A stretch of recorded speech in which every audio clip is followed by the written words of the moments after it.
AP ప్రభుత్వం దూకుడు మీదుంది. సంక్షేమ పథకాల అమలుపై ఫుల్ ఫోకస్ పెట్టింది. తాజాగా రేషన్ కార్డుల దరఖాస్తుల స్వీకరణ ప్రక్రియ ప్రారంభం కానుంది. అటు కొత్త పింఛన్ల విషయంలో ఎలా ముందుకెళ్లాలో ఆలోచన చేస్తుంది. ఈ నేపథ్యంలో ఈ నెల 4వ తేదీన జరగాల్సిన మంత్రివర్గ సమావేశం ఒకరోజు ముందుగానే జరగనుంది. అయితే దీనికి ఎంతగానో ప్రాధాన్యత సంతరించుకుంది.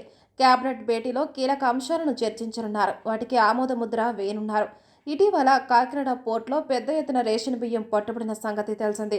డిప్యూటీ సీఎం పవన్ ఆ బియ్యాన్ని పరిశీలించారు. వెనక ఉన్న మాఫియాను పూర్తిగా నియంత్రించారని భావిస్తున్నారు. దీంతో కేబినెట్లో బియ్యం అంశం చర్చకు వచ్చే అవకాశం ఉంది.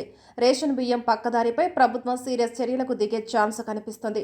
దీనికి గాను ఒక ప్రత్యేక ప్రణాళిక రూపొందించే అవకాశం ఉంది. ఎట్టి పరిస్థితుల్లో జనవరి నాటికి కొత్త రేషన్ కార్డులు అందించాలని ప్రభుత్వం నిర్ణయించింది.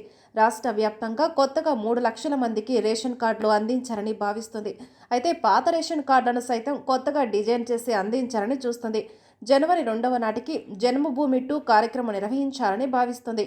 అందుకు సంబంధించిన విధి విధానాలను సైతం రూపొందిస్తుంది. దీనిపైన మంత్రివర్గ సమావేశంలో చర్చించనుంది ప్రభుత్వం. జన్మభూమి కార్యక్రమంలోని కొత్త రేషన్ కార్డులతో పాటు ఇతరాత్ర సంక్షేమ పథకాలు ఇవ్వాలని భావిస్తోంది. ఇప్పటికే అన్నదాత సుఖీభవకు బడ్జెట్లో నిధులు కేటాయించింది ప్రభుత్వం. సంక్రాంతి నాటికి రైతుల ఖాతాలో 20,000 రూపాయలు వేయాలని భావిస్తుంది. దానిపైన కేబినెట్లో ఒక నిర్ణయం తీసుకునే అవకాశం కనిపిస్తోంది. మహిళలకు ఆర్టీసీ ఉచిత ప్రయాణం హామీ ఇచ్చిన సంగతి తెలిసిందే.